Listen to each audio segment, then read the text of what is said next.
About 3 months ago, on January 28, 2023, Legda USA organized a reception dinner to honor Dr. John Nkengasong, who was nominated and confirmed by Congress as the Ambassador for Global Aid Coordinator, in charge of the United States President Emergency Plan for Aid Relief, known as PEPFAR. I was nominated, actually, by the President and confirmed by Senate to lead the largest U.S. humanitarian health program in the history of the United States, which is called the U.S. President's Emergency Plan for AIDS Relief, abbreviated PEPFAR.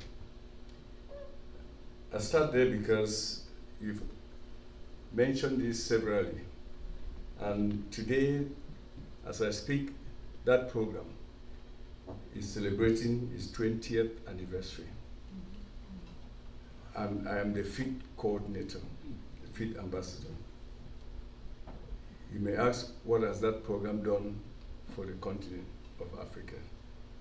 That program has saved 25 million lives, prevented 5.5 million children from being born of HIV/AIDS, and strengthened all kinds of health systems on the continent of Africa. It has disbursed $110 billion to the continent of Africa. So it's worthwhile celebrating that anniversary today.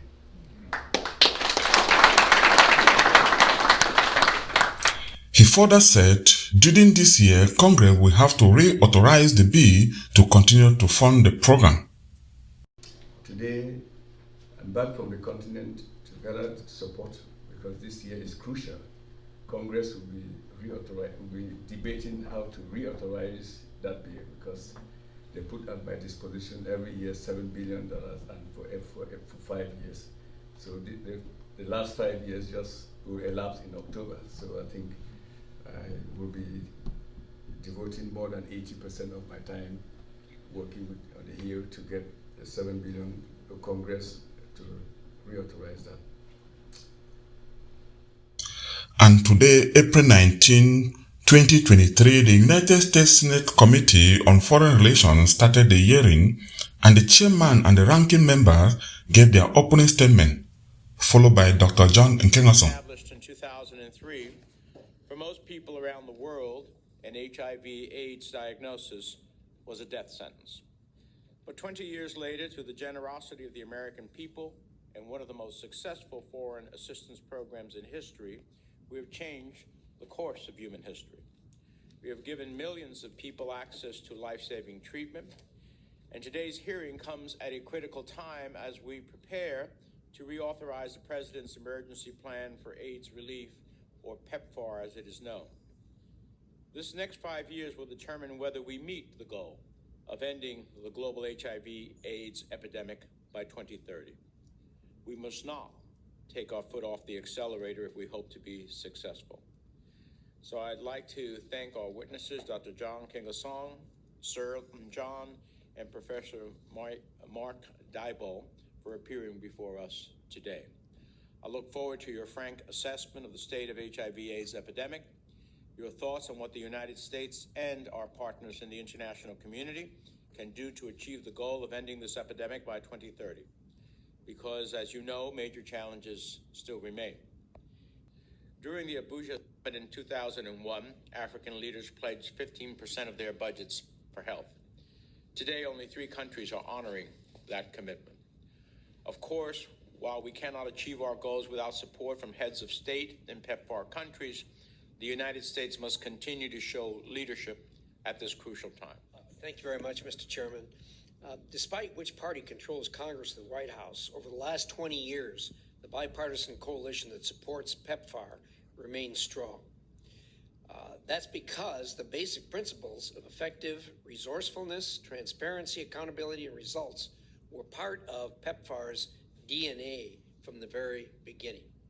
Also, through PEPFAR, we have helped transform health systems and build foundations for broader health security, including for pandemic preparedness. PEPFAR clearly is a model.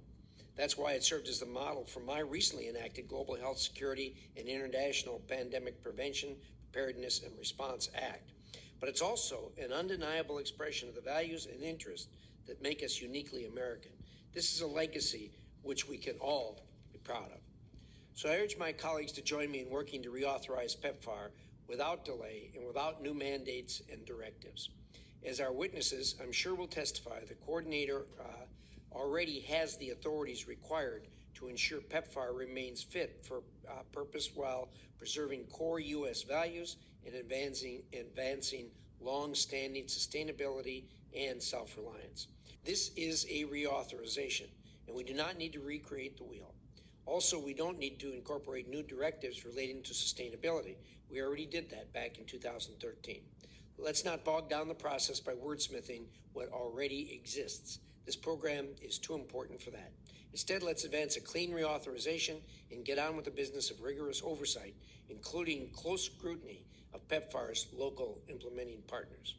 I hope we can all agree and commit to advancing a timely, clean reauthorization of this values-based, life-saving program. Thank you, Mr. Chairman. And Mr. Chairman, I'd like to include for the record a statement from the George W. Bush Institute. Without objection, and thank you for your statement.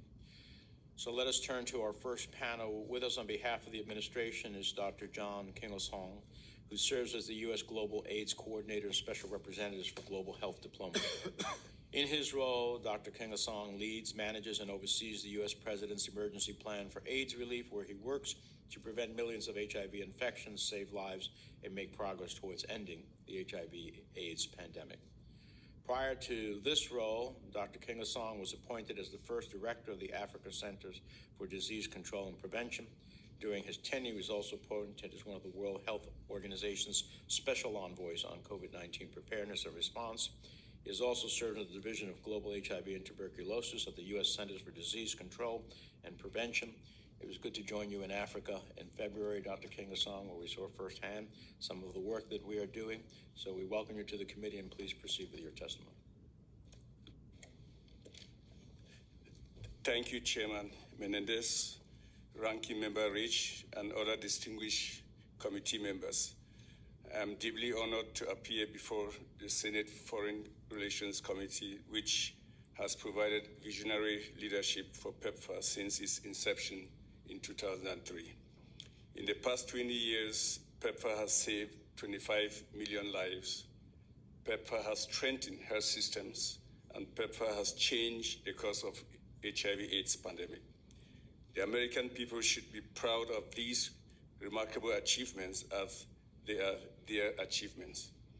We all know that these gains are fragile, and without continued leadership of this Congress, we risk reversing the gains with a resurgence of the HIV/AIDS pandemic. Back in 2003, HIV/AIDS was a death sentence, and for instance, in Africa, average life expectancy had dropped significantly by 35 years in Zimbabwe, 12 years in South Africa. This year, we are celebrating the 20th anniversary of PEPFAR, and it has been, without doubt, the greatest act of humanity in the history of fighting infectious diseases. Thanks to the generosity of the American people, PEPFAR's investments are supporting over 20 million people on life-saving treatments and have prevented HIV infections in 5.5 million babies. PEPFAR has also played a key role in transforming societies. For example, in PEPFAR-supported countries, GDP per capita has grown 2 percentage points faster, and girls and boys are 9 percentage points more likely to be in school. The previously unthinkable goal of ending HIV/AIDS as a public health threat is now within our grasp, all due to the unwavering commitment of the members of this committee and the bipartisan, bicameral support of 10 Congresses and 4 administrations. Our focus is on the goal of ending HIV/AIDS pandemic by 2030. On December 1st, World AIDS Day, we released a 5-year strategy that provides a plan for how to get there, and I want to share a few highlights. One key area of focus is health equity. There are still 1.5 million new HIV infections globally and over 650 1,000 AIDS-related deaths each year. A disproportionate number of these are in three categories: adolescent girls and young women, children, and five key populations. We must continue to know our gaps and close our gaps. To lead with data and follow the science, we must align our programs to locations and populations where HIV/AIDS is the most concentrated. We will work with affected communities, partner governments, the private sector, and civil society partners to ensure the dignity of all people. Another key area of focus is sustaining the response.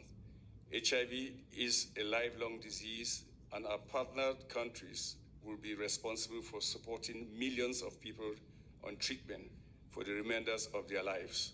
For the first time in PEPFAR's history, I had the honor of addressing a special session of 33 heads of states at the African Union Summit in February.